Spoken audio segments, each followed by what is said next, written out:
السلام علیکم، میں ہوں دعالی۔ آپ دیکھ رہے ہیں voice of Kotli Lohara news. شامل کرتے ہیں آج کی اہم خبریں۔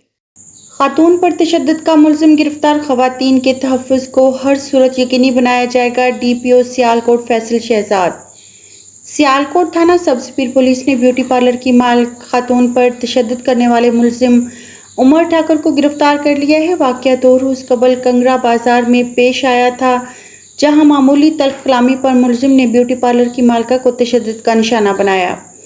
ڈی پی او سیالکوٹ فیصل شہزاد نے واقعے کا فوری نوٹس لیتے ہوئے متعلقہ پولیس کو ملزم کی فوری گرفتاری کے احکامات جاری کیے تھے، جس پر تھانہ سب سپیر پولیس نے کارروائی کرتے ہوئے مقدمہ درج کر کے ملزم کو گرفتار کر لیا۔